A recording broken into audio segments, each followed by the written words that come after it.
Okay, very pleased to let everybody know that at approximately 11 o'clock, Mr. Pruett did surrender to officers in his house. It was a combination of all of the elements, I think, getting to him. He'd been going all night without sleep, food, water, cigarettes, and he was at that point where the negotiations really worked.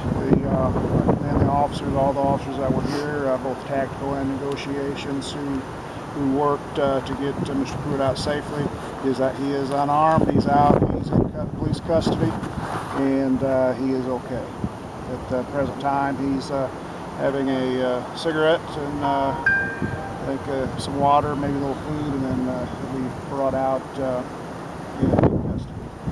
Rob, can you go over the last couple seconds before he came out and decided to give up? I mean, I know you weren't in the room, but from what you hear, how did all that go down? He was just ready. Like I said, a combination of all the elements that came together, and he was just ready to give himself up. Can you talk a little bit about the work your squad did here over the last 21 hours? Tremendous work. Everyone from initial investigators who were here when the thing started, to patrol officers and supervisors that responded to secure everything, keep everybody safe, and then the tactical guys and negotiators. Just tremendous work. It was all about getting him out safely and keeping anyone else from being harmed in the process. And yeah, it was time consuming, but we're talking about human lives here, and everything came together well.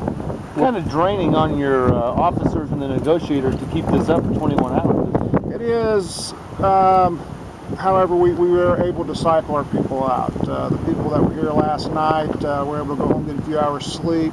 Both tactical patrol and negotiators were able to take breaks. We've got enough negotiators or tactical people that on a scene like this, we're able to cycle them through, give everybody the breaks they need, keep everybody fresh.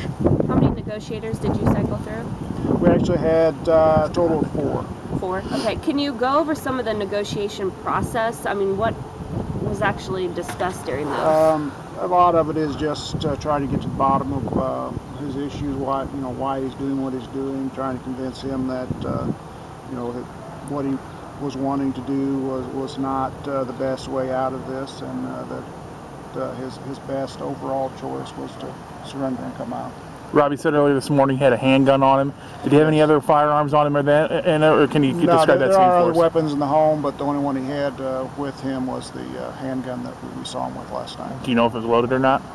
That I don't know off the top of my head right now. Okay. Can you go over some of the tactical procedures? I know you guys spotted a handgun through a window. Is that what you guys were doing throughout the night, just kind of looking through the windows? And we did have a sniper team in place in case that was necessary. And then we have different equipment that we use to look through the windows, observe what's going on, and listening, things like that.